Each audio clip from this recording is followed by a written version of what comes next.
Welcome back to From the Pages, the show where we crack open the magazines that made wrestling immortal.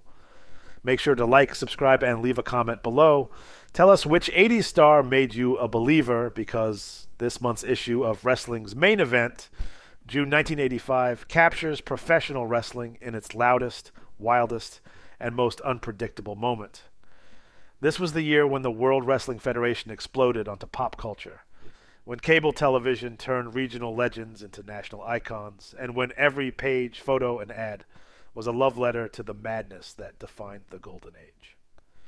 We open with the editor's corner, a rallying cry from the magazine's leadership. The editor celebrates the sport's meteoric rise, marveling at Hulk Hogan's dominance and the mainstream breakthrough of WrestleMania. He writes with pride that wrestling is no longer an underground passion, so it's the main event of American entertainment. The tone is almost prophetic, declaring that wrestling is now America's new rock concert, a mix of athleticism, drama, and theater. Next comes Letters, the voice of the people. Fans from Pennsylvania to California send in their thoughts on everyone from Jimmy Snuka to Roddy Piper. One praises Hulk Hogan as the real Superman, while another calls Piper the man who made villains cool again. A reader complains that the magazine doesn't give enough credit to the NWA, while another defends Andre the Giant as the only real giant. The editors respond with charm and patience, turning fan outrage into conversation. It's all part of the fun. Roundup follows, the section where news breaks and rumor reigns. It covers the wild touring schedule of the WWF, from Madison Square Garden to Maple Leaf Gardens. The AWA is said to be struggling to hold its footing, while Memphis is on fire thanks to Jerry Lawler's feud with Randy Savage. The magazine teases a possible WWF expansion into Canada and hints that the Road Warriors might soon leave the AWA for national exposure. Ads for video cassettes, event programs, and t-shirts line the margins, every one of them bold, brash, and screaming with color. Then the main event of the written word begins. Hillbilly Jim, Homespun Hellraiser by Mighty Mike Kimmel. Jim, the barefoot good old boy from Mudlick, Kentucky, is portrayed as a folk hero with a smile as big as his boot. The feature describes his down-home humor and massive size, his mentorship by Hulk Hogan, and his explosive rise as the country cousin the fans adored. The piece is filled with charm and grit, Jim training with hay bales, greeting kids at the arena, and swinging his signature lucky horseshoe like a badge of honor. He's the kind of man, it reads, who can knock you down, pick you up, and offer you a biscuit in the same breath.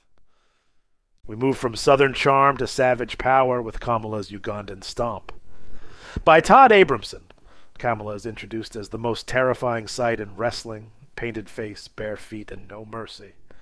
The story focuses on his destruction of regional heroes, his alliance with Friday, and his shocking upset victories.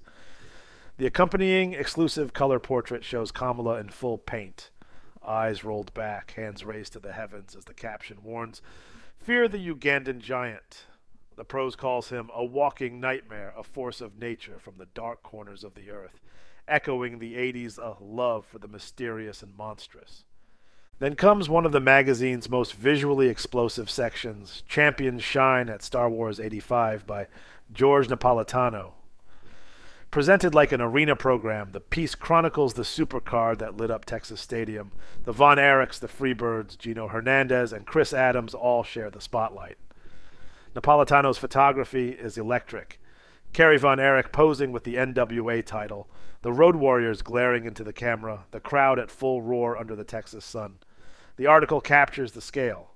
20,000 fans under open sky, 20,000 hearts beating for glory. It's wrestling as spectacle, family, and rebellion all at once.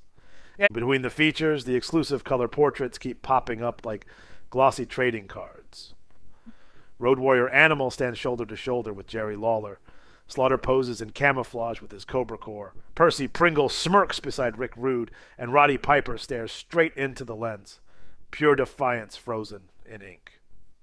Next up, the Wrestler of the Month, Sergeant Slaughter, the one-man tag team by George Napolitano. The photos show him mid-salute, sweat dripping, veins bulging as the fans chant USA. The article praises his discipline, his patriotic fire, and his evolution from villain to national hero. Slaughter doesn't just fight for himself, it reads, he fights for every fan who still believes in hard work and honor. The accompanying centerfold spread, Sergeant Slaughter and his Cobra Corps, shows the sergeant surrounded by young fans in camouflage, a scene of military pageantry turned wrestling theater. Into the spotlight, Rick Rude outrages the Florida fans by Jim Schuerman shifts tone. Rude is introduced as the perfect heel for a shallow decade, a man whose arrogance is both magnetic and infuriating. The story recounts his feud with the likes of Barry Windham and Mike Graham, his love of preening, and the way he taunts fans by calling himself the man every woman wants and every man wants to be. The color portrait of Rude with Percy Pringle oozes style, golden tan, slick hair, and contemptuous eyes. The match of the month delivers technical precision, Rick Martel versus Bob Backlund by Marvin Gordon. The article calls it a wrestling clinic, a pure grappling duel that reminds fans what sport looks like beneath the spectacle. Backlund's methodical style meets Martel's athletic grace, and the conclusion reads like a lesson. In a world of chaos, skill still matters. Then comes pure personality with Out of the Ring, Jesse Barr's One-Track Mind by Jim Schuerman. The piece reveals Barr's obsession with training, discipline, and self-improvement. If you're not in the gym, you're falling behind, he says. It's a rare glimpse into the real routines behind the showmanship. But the next big spotlight hits hard. Hulk Hogan and Roddy Piper clash at Madison Square Garden by Jeremy Tepper. This is the dream match of the era. Hero versus outlaw, muscle versus madness. The feature details their heated feud, their promos, and the emotional stakes of their showdown. Hogan is described as the nation's hero, Piper as the man who spits in the nation's face. The photos tell the story. Hogan hulking up, Piper snarling through sweat and rage, the crowd split between cheers and jeers. When these two meet, the text warns, New York trembles. Then we dive into darkness with the mysterious missing link, Man or Beast, by Jesse Von Garen.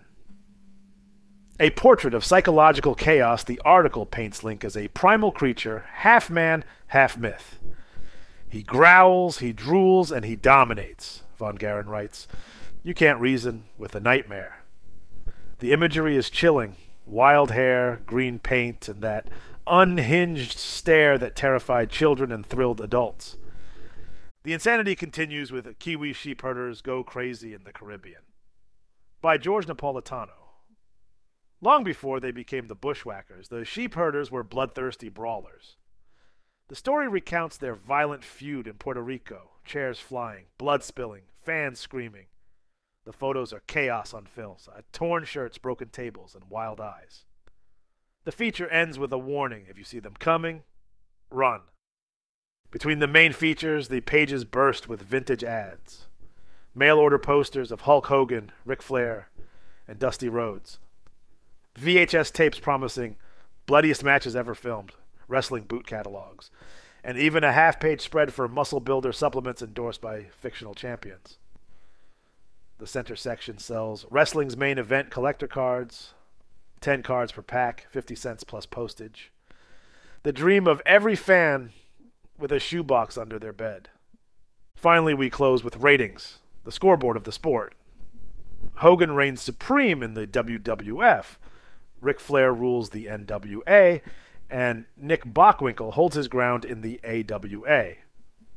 Tag team supremacy belongs to the Road Warriors, while the Sheepherders and the Briscoe brothers trail closely. The magazine ends on that signature 80s blend of chaos and clarity. Heroes at the top, villains circling, and fans counting the days until the next arena lights up.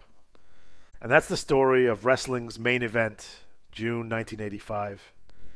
It's a time capsule from an era where every character was larger than life, every photo told a story, and every ad whispered the same promise, that wrestling wasn't just a sport, it was a way of life. This has been From the Pages, where wrestling history lives again. Make sure to like, subscribe, and leave a comment below. Tell us which superstar defined 1985 for you, or which feature brought you back to that smoky arena in your mind. Until next time, keep your magazines bagged, your posters straight, and your memories loud.